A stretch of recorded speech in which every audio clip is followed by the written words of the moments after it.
Hello दोस्तों, नमस्कार। स्वागत है आपका एग्जाम गुरुजी के यूट्यूब चैनल में। आज फिर मैं आप लोगों के लिए हाजिर हूँ हमारी नई क्लास लेकर, जिसमें आज हम टेस्ट 33 का डिस्कशन करेंगे। टेस्ट 33 में भौतिक भूगोल एवं स्थल मंडल से संबंधित आपके 20 क्वेश्चन होंगे।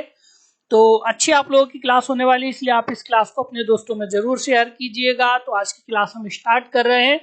यहाँ पे ये हमारी पीएससी की टेस्ट सीरीज जो चल रही है, जिसका डिस्कशन अभी आप देख रहे हो, ये जो पीएससी की टेस्ट सीरीज है आपको एग्जाम गुरुजी ऐप पर मिल जाएगी।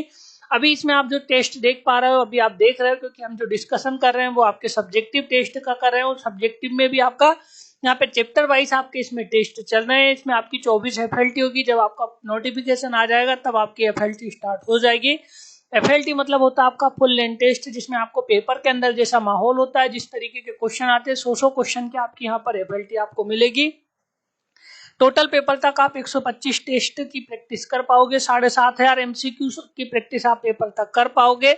बाई लैंग्वेज है आपके लिए हिंदी और इंग्लिश में। आपके लिए पूरे इन जो टेस्ट है इनके सभी सॉल्यूशन भी आपके लिए अवेलेबल है। साथ ही साथ में टेस्टों के डिस्कशन भी हम यहाँ पे कर रहे हैं, तो आपको इस टेस्ट का डिस्कशन भी देख सकते हो। साथ में आपके लिए जो क्वेश्चन का आप डिस्कशन नहीं देख पाते हो, 30 क्वेश्चन वो आपको सॉल्यूशन के रूप में मिल जाते हैं। तो आपको टेस्ट का सॉल्यूशन भी मिलेगा और डिस्कशन भी।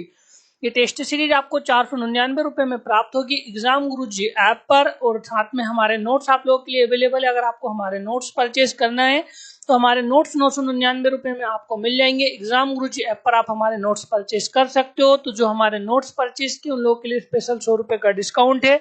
वो लोग हमारी टेस्ट सीरीज 399 रुपए में परचेज कर सकते हैं।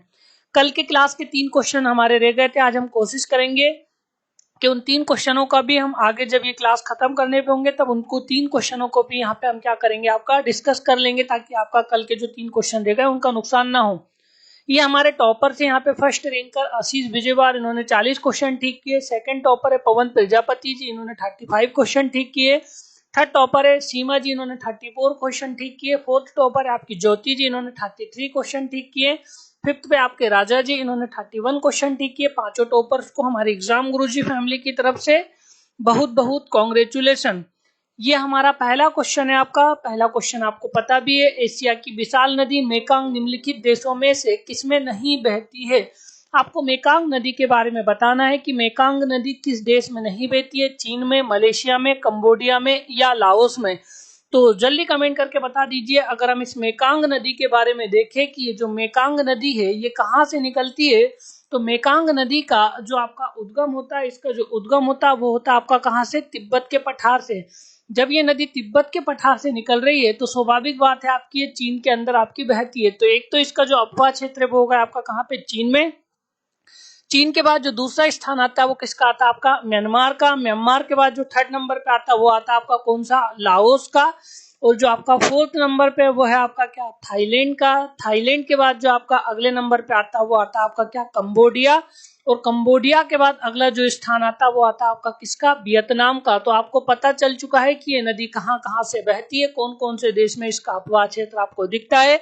तो यहाँ पे आपको कौन सा ऑप्शन में एक नहीं दिख रहा है, तो वो नहीं दिख रहा है आपका कौन सा, मलेशिया। तो जो मेकांग नदी है वह मलेशिया देश में नहीं बहती है, इसलिए इसका जो आंसर होगा वो होगा आपका क्या, मलेशिया। अगले क्वेश्चन की हम चर्चा कर रहे हैं, क्वेश्चन नंबर 2। अफ्रीका की कौन सी नदी मकर रेखा को 2 बार काटती है। ध्यान रखिएगा, हमने पूछा है कि अफ्रीका की ऐसी कौन सी नदी है जो मकर रेखा को 2 बार काटती है। अगर आप ऑप्शन इसका आंसर जानते हैं तो जल्दी कमेंट करके बताइए, जाम्बेजी, लिम्पोपो, कांगो या नाइजर। अगर हम इन नदियों के बारे में देखें तो आप यहाँ पे ये जो ग्लोब बनाते हैं, इसमें आप ये जो बीच वाली रेखा है इसको बोलते हैं हम आपकी कौन सी रेखा, तो इसको बोलते हैं हम आपकी क्या, विषुवत। ऊपर वाली जो रेखा है इस रेखा को बोलते हैं हम आपकी कर्क रेखा। नीचे वाली जो रेखा है इस रेखा का नाम है आपकी कौन सी, मकर रेखा। विषुवत रेखा को 2 बार काटने वाली नदी का नाम है आपकी क्या, कांगो। कर्क रेखा को 2 बार काटने वाली नदी का नाम है माही।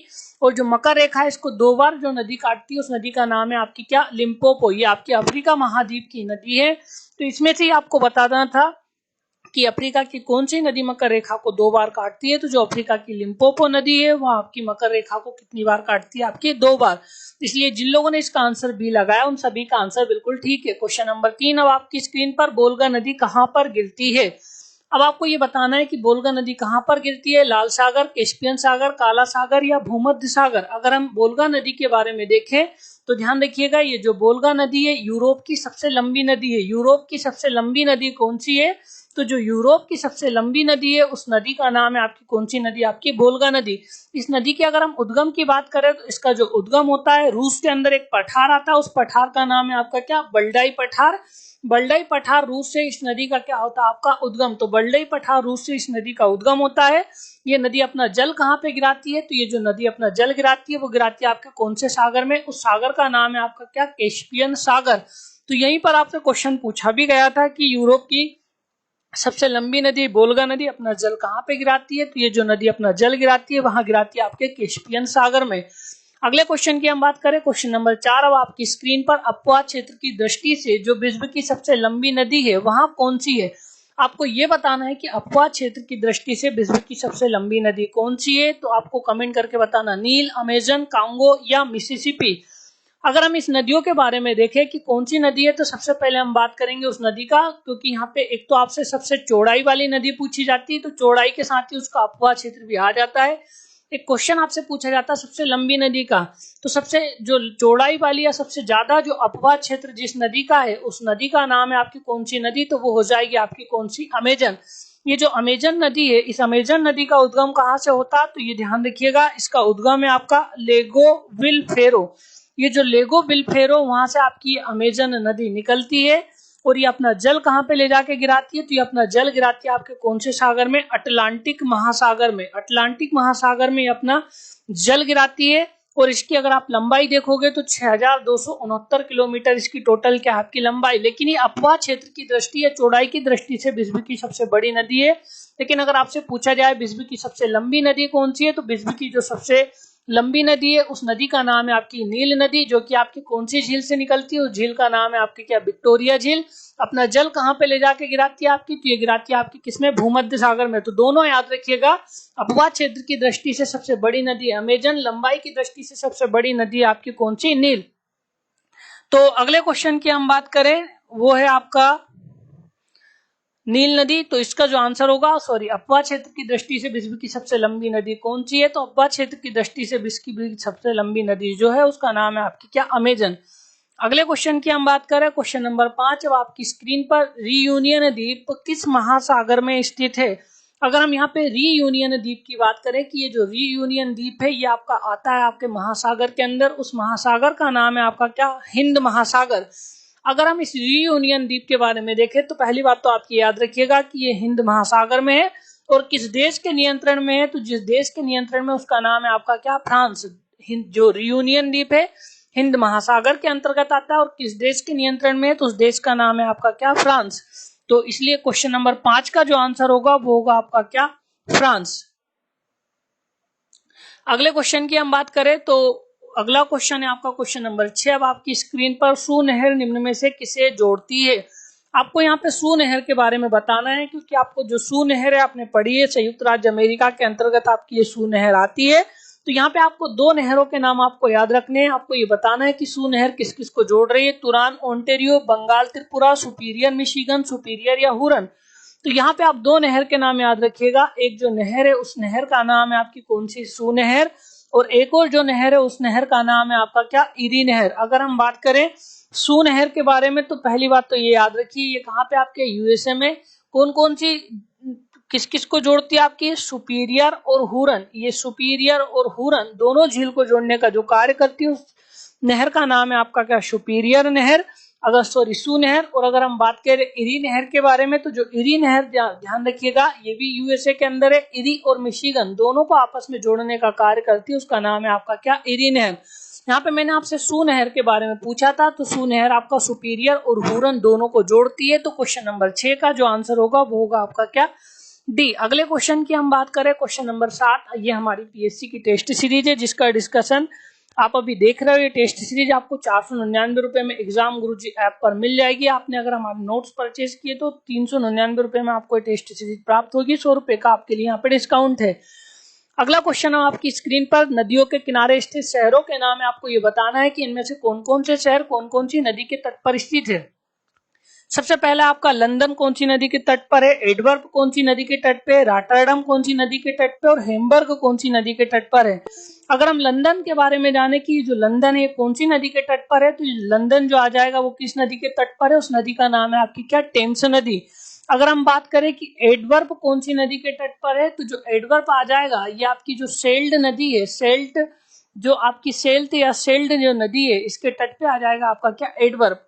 अगर हम बात करें रॉटरडम की, जो रॉटरडम आता है कौन सी नदी के तट पर है, तो उस नदी का नाम है आपकी क्या, राइन नदी। और अगर हम हैम्बर्ग की बात करें तो ये कौन सी नदी के तट पर है, उसका नाम है आपका क्या, एल्ब नदी। तो ए का जो आंसर हो जाएगा वो हो जाएगा आपका क्या, 3। एडवर्प की अगर हम बात करें तो एडवर्प सेल्ट, तो 3 के बाद आ जाएगा दूसरे का आपका दूसरा। रॉटरडम कौन सी नदी के तट पर है, तो रॉटरडम आ जाएगा राइन नदी। तो 3 2 1 4, 3 2 1 4 विकल्प में ए आपका है। तो इसका जो आंसर हो जाएगा वो हो जाएगा आपका क्या, 3 2 1 4। तो डी इसका आंसर सही है। इसलिए क्वेश्चन नंबर 7 का आंसर जिन लोगों ने डी लगाया है उन सभी का आंसर बिल्कुल सही है। अगले क्वेश्चन की बात करें, क्वेश्चन नंबर 8, निम्नलिखित में से किसको वेनिशिंग ओशन, मतलब हम छिपता हुआ महासागर कहते हैं। आप जानते हो एक आर्कटिक है और एक अटलांटिक है। अटलांटिक महासागर काफी मात्रा में खुला हुआ है, लेकिन जो आपका प्रशांत महासागर है वहां भी खुला हुआ है, हिंद महासागर है वहां भी खुला हुआ है, लेकिन जो आपका आर्कटिक महासागर है ये ध्यान रखिएगा आपका छिपा हुआ महासागर इसे कहा जाता है। तो जो छिपा हुआ महासागर किसे बोलते हैं, तो जो छिपा हुआ महासागर बोलते हैं हम किसको, आर्कटिक को। और एक आपका अंटार्कटिक आता है तो वो है ही नहीं आपका उतना छिपा हुआ, लेकिन ये जो अगर आप आर्कटिक महासागर के बारे में देखोगे तो आर्कटिक महासागर को हम क्या बोलते हैं, आपका छिपा हुआ महासागर। अगले क्वेश्चन की बात करें, क्वेश्चन नंबर 9। अब आपकी स्क्रीन पर विक्टोरिया जलप्रपात किस नदी से संबंधित है। आपको विक्टोरिया जलप्रपात के बारे में बताना है कि विक्टोरिया जलप्रपात कौन सी नदी से संबंधित है आपका। अगर हम विक्टोरिया जलप्रपात के बारे में जाने तो ध्यान रखिएगा ये जिस नदी से संबंधित है उस नदी का नाम है आपकी कौन सी, जाम्बेजी नदी। और किस देश की सीमा पे, आपके जिम्बाब्वे और जाम्बिया दोनों की सीमा पर आपका ये जलप्रपात स्थित है। जिम्बाब्वे और जाम्बिया देश की सीमा पर, अफ्रीका महाद्वीप जब आप पढ़ते हो वहीं पे आपको जाम्बेजी नदी पढ़ने को आती है। और जिम्बाब्वे और जाम्बिया इन दोनों की सीमा पे जो जलप्रपात बनता है उस जलप्रपात का नाम है आपका कौन सा, विक्टोरिया जलप्रपात। तो ये जो इसका आंसर होगा वो होगा आपका क्या, जाम्बेजी नदी। अगले क्वेश्चन की बात करें, क्वेश्चन नंबर 10, संसार का सबसे ऊंचा जलप्रपात कौन सा है। ये बहुत सिंपल सा क्वेश्चन है, अगर आपने पढ़ा होगा तो जो संसार का सबसे ऊंचा जो जलप्रपात है उसका नाम है आपका क्या, साल्टो एंजिल, या इसको शॉर्ट में एंजिल जलप्रपात भी बोलते हैं। ये जो जलप्रपात है ये वेनेजुएला नदी पर है, ध्यान रखिएगा नदी का नाम है आपका क्या, वेनेजुएला नदी। और ये कहाँ पे आपका, तो जो संसार का सबसे ऊंचा सांटो एंजल जलप्रपात है वेनेजुएला में है। और कौन सी नदी पर है, उस नदी का नाम है आपका क्या, केरो नदी। मैंने वेनेजुएला नदी बोल दिया था, वेनेजुएला एक शहर का नाम है, लेकिन नदी का जो नाम है वो है आपका क्या, केरो नदी। तो अगर आपको साल्टो एंजल जलप्रपात ये सबसे ऊंचा जलप्रपात कहाँ पर है, तो ये वेनेजुएला में कौन सी नदी पर है आपकी, उस नदी का नाम है आपकी क्या, केरो नदी। अगले क्वेश्चन की हम बात करें, क्वेश्चन नंबर 11, सेंटा आना नामक गर्म हवा कहां पर चलती है। क्योंकि जब आप विश्व का भूगोल पढ़ते हो तो आपको कई सारी गर्म ठंडी हवाएं पढ़नी पड़ती है, ब्रिकफेल्डर, रोलर, सामुम, सिस्टान, हबूब, ऐसे करके कई सारी हवाएं आपको पढ़ने को आती है। उसी में आपकी एक प्रकार की जो हवा आती है उस हवा का नाम है आपकी क्या, सांटा आना या सेंटा आना भी इन्हें बोला जाता है। तो ध्यान रखिएगा ये जो हवा चलती है कहाँ पे चलती है आपकी, तो ये हवा चलती है आपकी कहाँ पे, कैलिफोर्निया में। वो जो कैलिफोर्निया आता है वो आप जानते हो कि किसके अंतर्गत आता है आपका, यूएस, संयुक्त राज्य अमेरिका के अंतर्गत। ये कैसी आपकी, तो ये आपकी गर्म हवा है। और भी अगर आप गर्म हवा के बारे में जानना चाहते हो तो एक आपकी नार्वेस्टर हवा है। नार्वेस्टर आपको पता ही है कि कहाँ पे आपका, तो नार्वेस्टर हवा कहाँ पे चलती है आपकी, न्यूजीलैंड में। अगर हम देखेंगे कि एक आपकी सुखोवे है, ये सुखोवे हवा आपकी कहाँ पे चलती है, तो ये चलती है आपकी कहाँ पे, ब्राजील में। और अगर हम बात करें बागियो के बारे में तो ये कहाँ पे चलती है आपकी, तो ये चलती है आपकी फिलीपींस द्वीप के पास। तो यहाँ पे मैंने सिर्फ आपसे एक ही क्वेश्चन पूछा था कि सेंटा आना नामक गर्म हवा कहाँ पर चलती है, तो ये चलती है आपकी कैलिफोर्निया प्रांत में। तो इसलिए जिन लोगों ने इसका आंसर कैलिफोर्निया लगाया है उन सभी का आंसर बिल्कुल सही है। क्वेश्चन 12, जोंडा हवा किस देश में चलती है। सिंपल सा क्वेश्चन है आपका, ये जो जोंडा हवा है ये जिस देश में चलती है उस देश का नाम है आपका क्या, अर्जेंटीना। तो जोंडा हवा कभी आपसे पूछा जाए कि कहाँ पर चलती है, तो जोंडा हवा चलती है आपकी कहाँ पे, अर्जेंटीना में। क्वेश्चन नंबर 13, अब आपकी स्क्रीन पर निम्नलिखित में से कौन सी सर्वाधिक गहरा महासागरीय गर्त है। ये क्वेश्चन आपसे पूछा भी जाता है, पृथ्वी का सबसे गहरा स्थान, सबसे ऊंचा स्थान। तो पृथ्वी का जो सबसे गहरा स्थान है वो किसके अंतर्गत आता है आपका, वो आता है आपका प्रशांत महासागर के अंतर्गत। और जो प्रशांत महासागर के अंदर जिस गर्त का नाम है उसका नाम है आपका क्या, मेरियाना गर्त। ये जो मेरियाना गर्त है ये किसमें आपका, तो ये आपका प्रशांत महासागर में है। और मेरियाना गर्त की जो गहराई है वो कितनी आपकी 11,022 मीटर। अगर हम बात करें ये प्रशांत महासागर का सबसे गहरा गर्त है। अगर आपसे पूछा जाए कि अटलांटिक महासागर का सबसे गहरा गर्त कौन सा है, तो उसका नाम आप याद रखिएगा प्यूटोरिको। ये अटलांटिक महासागर का सबसे गहरा गर्त है। अगर आपसे पूछा जाए हिंद महासागर का कौन सा है, तो हिंद महासागर का जो सबसे गहरा गर्त है उसका नाम है आपका क्या, शुंडा। तो ये तीनों आपको गर्त पता है। पृथ्वी पर सबसे गहरा स्थान है आपका प्रशांत महासागर का मेरियाना गर्त, जिसकी गहराई 11,022। पृथ्वी का सबसे ऊंचा स्थान है माउंट एवरेस्ट, जिसकी ऊंचाई आपका 8,848 मीटर। तो सबसे गहरे गर्त का नाम है मेरियाना गर्त, जो कि प्रशांत महासागर में फिलीपींस द्वीप के पास में आता है। अगले क्वेश्चन की हम बात करें, क्वेश्चन नंबर 14। ये हमारी पीएससी की टेस्ट सीरीज है जिसका डिस्कशन अभी आप देख रहे हो। ये टेस्ट सीरीज आपको 499 रुपए में एग्जाम गुरुजी ऐप पर मिल जाएगी। अगर आपने हमारे नोट्स परचेज किए तो आप लोगों के लिए स्पेशल यहाँ पे 100 रुपए का डिस्काउंट है। आप हमारी टेस्ट सीरीज 399 रुपए में परचेज कर सकते हैं। ये हमारा अगला क्वेश्चन है आपका, बिलीबिली क्या है। ध्यान रखिएगा, दो जगह आपको बिलीबिलीज पढ़ने को मिलता है। एक आप जब चक्रवात पढ़ते हो तब आपको बिलीबिलीज पढ़ने को मिलता है, और चक्रवात के साथ जब आप एक गर्म हवाएं पढ़ते हो तो गर्म हवाओं में भी आपको बिलीबिलीज के बारे में। तो ध्यान रखिएगा, ये जब आप चक्रवात पढ़ते हो तो बिलीबिली चक्रवात दो प्रकार के होते हैं। एक आपके उष्णकटिबंधीय होते हैं और एक प्रकार के जो चक्रवात होते हैं वो होते हैं आपके कौन से, शीतोष्ण कटिबंधीय।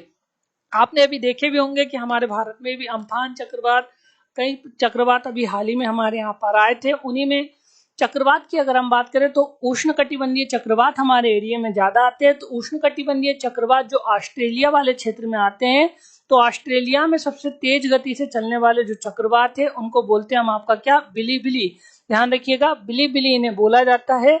और अगर हम बात करें हरिकेन चक्रवात के बारे में कि हरिकेन कहाँ पे आते हैं आपके, तो ये आते हैं आपके पश्चिमी प्रशांत महासागर में। ध्यान रखिएगा, हरिकेन कहाँ पे आते हैं, तो हरिकेन भी आपके उष्णकटिबंधीय चक्रवात है, ये भी आपके पश्चिमी प्रशांत महासागर में आते हैं। अगर हम बात करें टाइफून के बारे में कि टाइफून कहाँ पर आते हैं, तो जो टाइफून आते हैं वो आते हैं आपके दक्षिणी चीन सागर के अंतर्गत। तो दक्षिणी चीन सागर में आने वाले चक्रवात को बोलते हैं हम आपके क्या, टाइफून। जब आप गर्म हवाएं पढ़ते हो तो उसमें आपको एक प्रकार की गर्म हवाएं भी पढ़नी पड़ती है। उस गर्म हवाओं का नाम है आपका क्या, बिलीबिलीज। ये जो बिलीबिलीज गर्म हवाएं चलती है ये भी कहाँ पे चलती है आपकी, तो ये भी चलती है आपकी कहाँ पे, ऑस्ट्रेलिया में। तो यहाँ पे मैंने आपसे पूछा है कि बिलीबिलीज क्या है, तो ये ऑस्ट्रेलिया में उष्णकटिबंधीय एक प्रकार के क्या है आपके चक्रवात है। तो उत्तर पश्चिम ऑस्ट्रेलिया में चलने वाले उष्णकटिबंधीय चक्रवात को किस नाम से जानते हैं, तो इनको बोला जाता है आपका बिलीबिलीज। हरिकेन बोलते हैं हम पश्चिमी प्रशांत महासागर में, टाइफून बोलते हैं हम कहाँ पे, दक्षिण चीन सागर में। अगला क्वेश्चन अब आपकी स्क्रीन पर, डोबर जलसंधि किसे जोड़ती है। अगर हम डोबर जलसंधि के बारे में देखें कि डोबर जलसंधि किसको जोड़ेगी, तो यहाँ पे ध्यान रखिएगा, ये जो जलसंधि आपको जोड़ती है, तो ये जो जोड़ने का कार्य कर रही है आपका, जब आप फ्रांस और ब्रिटेन पढ़ें, फ्रांस और ब्रिटेन के आसपास की जब आप क्षेत्र देखेंगे या पानी वाला क्षेत्र देखेंगे, तो फ्रांस और ब्रिटेन के बीच जो आसपास का क्षेत्र है जिसमें आपका इंग्लिश चैनल और उत्तरी सागर दोनों आते हैं, तो इंग्लिश चैनल और उत्तरी सागर इन दोनों को जोड़ने का जो कार्य करती है फ्रांस और ब्रिटेन के बीच, उस जल संधि का नाम है आपकी कौन सी, तो उसका नाम है आपकी क्या, डोबर जल संधि। कई प्रकार की जल संधियां आपको पढ़नी होती है, उन सभी जल संधियों के नाम आप जरूर याद रखिएगा। डोबर के बाद आपकी बेरिंग जल संधि, बेरिंग के बाद मलक्का जल संधि, कई प्रकार की जल संधियों के नाम आपको याद होना भी चाहिए। अगला क्वेश्चन आपकी स्क्रीन पर, गल्फ स्ट्रीम क्या है। आप गल्फ स्ट्रीम के बारे में बहुत कुछ जानते होंगे, मुझे उम्मीद है जब आप महासागरीय धाराएं पढ़ते हो उसमें आपकी गल्फ स्ट्रीम के बारे में आता है। गल्फ स्ट्रीम की अगर हम बात करें तो जो गल्फ स्ट्रीम है इसे संसार की या विश्व की सबसे बड़ी गर्म धारा बोलते हैं, ये भी ध्यान रखिएगा। विश्व की सबसे बड़ी गर्म धारा कौन सी है, तो जो विश्व की सबसे बड़ी गर्म धारा है उस गर्म धारा का नाम है आपकी कौन सी गर्म धारा, वो है आपकी क्या, गल्फ स्ट्रीम। ये जो गल्फ स्ट्रीम है यूरोप के लिए कंबल का कार्य करती है। जब आप यूरोप राजदीप देखोगे, जो संपूर्ण यूरोप वाला जो क्षेत्र आता है उसके लिए किसका कार्य करती है आपकी, तो ये किसका कार्य करेगी आपकी, कंबल का कार्य करती है। ये जो गल्फ स्ट्रीम धारा, इसी में एक धारा आकर मिलती है, उस धारा का नाम है आपकी क्या, लेब्राडोर धारा। आपको पता है जो टाइटन नामक जहाज टकराया था वो लेब्राडोर नामक जहाज जो ठंडी जलधारा थी, उसकी जो शिलाएं थी बड़ी बड़ी बर्फ की, उनसे आकर आपका ये जहाज क्या हुआ था, आपका टकराया था। तो गल्फ स्ट्रीम एक प्रकार की क्या है, आपकी गर्म धारा, इसे हम विश्व की सबसे बड़ी गर्म धारा भी बोलते हैं। यूरोप के लिए किसका कार्य करती है आपका, तो ये यूरोप के लिए किसका कार्य करती है, आपके कंबल का। तो गल्फ स्ट्रीम एक क्या है, आपकी महासागरीय धारा। ध्यान रखिएगा, ये जो गल्फ स्ट्रीम है कौन से महासागर में चलती है, जब आप अटलांटिक महासागर की धाराएं पढ़ते हो तो अटलांटिक महासागर की धाराओं में आपको गल्फ स्ट्रीम के बारे में पढ़ने को मिलता है। तो आपको ये पता होना चाहिए गल्फ स्ट्रीम के बारे में। अगला क्वेश्चन है आपकी स्क्रीन पर, क्वेश्चन नंबर 17, जो कि आपका वायुमंडल से है। इसमें क्वेश्चन है कि निम्नलिखित में से कौन से वायुमंडल के 3 स्तरों एवं उनके अभिलक्षणों के सुमेलन में नहीं है। अगर हम यहाँ पे देखें तो क्षोभ मंडल आपने बिल्कुल स्पष्ट पढ़ा है कि 8 से लगा के 18 किलोमीटर तक इसकी ऊंचाई होती है। जितनी भी आपकी मौसमी घटनाएं होती है, बादल का गरजना, बिजली का चमकना, वहां सब के सब किसमें होती है आपकी, तो वो सब के सब जो घटनाएं होती है वहां किसमें होती है, आपकी क्षोभ मंडल में। समताप मंडल में आप जानते हो 20 से 50 किलोमीटर के बीच में आप में इसमें क्या मिल जाएगी आपको, तो इसमें आपको देखने को मिलती है ओजोन परत, जो कि सूर्य से आने वाली परावैंगनी किरणों से हमारी क्या करती है, आपकी रक्षा। जब आप आयान मंडल पढ़ते हो तो जब आप पृथ्वी पे जो संचार उपग्रह से जो भी आपकी तरंगे जाती है, वहां किस मंडल से टकराकर वापस पृथ्वी पे आती है, तो जो संचार के लिए कार्य करता है उस मंडल का नाम है आपका कौन सा, आयान मंडल। लेकिन अगर हम यहाँ पे ध्रुव ज्योति प्रकाश की बात करें तो ये मध्य मंडल में नहीं होती है, क्योंकि जब आप उत्तर ध्रुवीय प्रकाश जिसे आपका अरोरा बोरियालिस, और दक्षिण ध्रुवीय प्रकाश जिसे आप अरोरा ऑस्ट्रेलिस के नाम से जानते हैं, ये जो दोनों ध्रुवीय प्रकाश की घटना होती है ये आपके आयान मंडल में होती है, ना कि मध्य मंडल में। तो 4 आपका यहाँ पर सुमेलित नहीं है, 1, 2, 3 आपके क्या है, आपके सुमेलित है। तो अगर आपसे पूछा जाए कि इसमें से सुमेलित कौन से है, तो 1, 2, 3 सुमेलित है, चौथा सुमेलित नहीं है, क्योंकि जो उत्तर ध्रुवीय प्रकाश और दक्षिण ध्रुवीय प्रकाश की घटना जिसे हम ध्रुव ज्योति के नाम से जानते हैं, वहां घटना आपकी किसमें होती है, ये घटना होती है आपकी आयान मंडल में। अगले क्वेश्चन की हम बात करें, क्वेश्चन नंबर 18, निम्नलिखित में से कौन सा महासागर महासागरीय मरुभूमि के रूप में संबोधित किया जाता है। अभी मैंने आपको एक धारा पढ़ाई है, उस धारा का नाम है आपकी कौन सी, गल्फ स्ट्रीम धारा। ये जो गल्फ स्ट्रीम है ये कैसी है आपकी, तो ये एक गर्म धारा है। इस गल्फ स्ट्रीम में ऊपर से एक धारा आकर मिलती है, उस धारा का नाम है आपकी कौन सी, तो वो जो धारा है उसका नाम है आपकी क्या, लेब्राडोर की धारा। ये दोनों धारा वैसे आपको अटलांटिक महासागर में मिलती है। जिस स्थान पे गर्म और ठंडी धाराओं का मिलन होता उस स्थान पे ध्यान रखिएगा साल भर कोहरा छाया रहता है और मछलियों के लिए यहाँ पे प्लैंकटन घास मिलती है, और इसी क्षेत्र में बनता आपका क्या, सार्गेसो सागर। तो जब आप उत्तरी अटलांटिक महासागर पढ़ते हो उसमें जो आपका जो सागर है उसमें आपको घास के सागर के ऊपर आपको घास फैली हुई दिख जाएगी, उसी घास को बोलते हैं हम आपकी क्या, सार्गेसो सागर। इसमें कोई सा भी जहाज जाता है तो क्या हो जाता है, आपका फंस जाता है। तो ये आ जाएगा इसका आंसर आपका क्या, महासागरीय मरुभूमि या महासागरों का मरुस्थल किसे बोलते हैं, तो ये बोला जाता है आपके किसको, सार्गेसो सागर को। सबसे बड़ा सार्गेसो सागर, ये सार्गेसो एक प्रकार की घास है जो कि आपको कहां पर ज्यादा देखने को मिलेगी, उत्तरी अटलांटिक महासागर में, लेब्राडोर और गल्फ स्ट्रीम धारा के बीच वाले एरिया के आसपास आपको इसका देखना मिल जाएगा। क्वेश्चन नंबर 19, ग्वादर पतन किस देश में, आपको पता ही बहुत ज्यादा चर्चा में रहा था आपका ये ग्वादर पतन। अब की बार में अगर हम इस ग्वादर पतन के बारे में देखें कि ये ग्वादर पतन कहाँ पर है, तो जो आप पाकिस्तान पढ़ते हो, पाकिस्तान में जिस पतन है उस पतन का नाम है आपका कौन सा, ग्वादर पतन। तो क्वेश्चन नंबर 19 का आंसर हो जाएगा आपका क्या, पाकिस्तान। क्वेश्चन 20 अब आपकी स्क्रीन पर, निम्नलिखित समुद्री धाराओं में से कौन हिंद महासागर की धारा नहीं है। अगर हम यहाँ पे इस चौथी धारा के बारे में देखें, ये जो अंगुलास है ये भी हिंद महासागर में चलती है, मोजाम्बिक भी चलती है, दक्षिणी हिंद महासागरीय धारा, ये 3 तो हिंद महासागर की है। लेकिन अगर हम इस बेंगुला की धारा के बारे में देखें तो ये जो धारा चलती है वो कहाँ पे चलती है, आपकी अटलांटिक महासागर में। जो अटलांटिक महासागर में धारा चलती है उस धारा का नाम है आपकी कौन सी, बेंगुला की धारा। कैसी आपकी ये धारा, तो ध्यान रखिएगा बेंगुला की धारा आपकी कैसी धारा, आपकी ठंडी धारा। जब आप धाराएं पढ़े तब आपको उसका आंसर पता होना चाहिए कि ठंडी है कि गर्म है, दोनों आपको याद रखना है। और कौन से महासागर में चलती है वो भी आपको याद रखना, सिंपल सा है।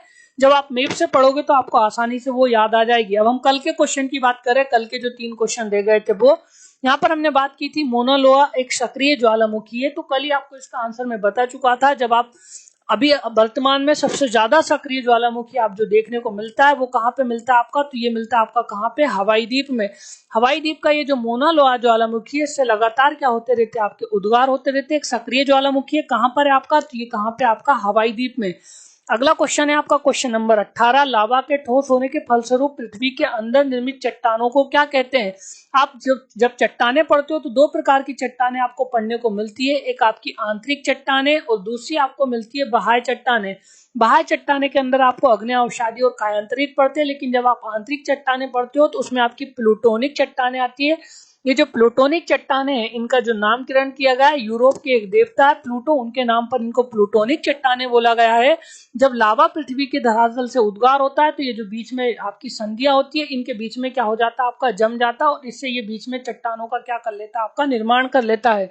तो ध्यान रखिएगा, लावा के ठोस होने के फलस्वरूप पृथ्वी के अंदर निर्मित चट्टानों को क्या बोलते हैं।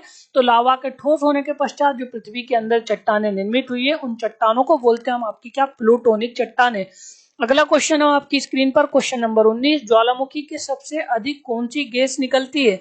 जब आप ज्वालामुखी के बारे में पढ़ते हो तो ज्वालामुखी में ध्यान रखिएगा, ये आप जरूर याद रखिएगा, सबसे ज्यादा जो निकलती है वो जलवाष्प निकलती है, लेकिन कई बार लोग इसका आंसर कार्बन डाइऑक्साइड लगा देते हैं। ध्यान रखिएगा, सबसे ज्यादा जलवाष्प। दूसरे स्थान पे जो गैस निकलती है उसका नाम है आपका क्या, CO2 कार्बन डाइऑक्साइड। तीसरे स्थान पे आपकी सल्फर डाइऑक्साइड और फोर्थ नंबर पे जो गैस निकलती है उसका नाम है आपकी क्या, नाइट्रोजन। तो यहाँ पे ज्वालामुखी से निकलने वाली सबसे ज्यादा गैस कौन सी है। तो जो ज्वालामुखी में सबसे ज्यादा गैस निकलती है वो निकलती है आपकी जलवाष्प, दूसरे स्थान पे कार्बन डाइऑक्साइड, तीसरे स्थान पे आपकी सल्फर डाइऑक्साइड और चौथे नंबर पे आपकी नाइट्रोजन।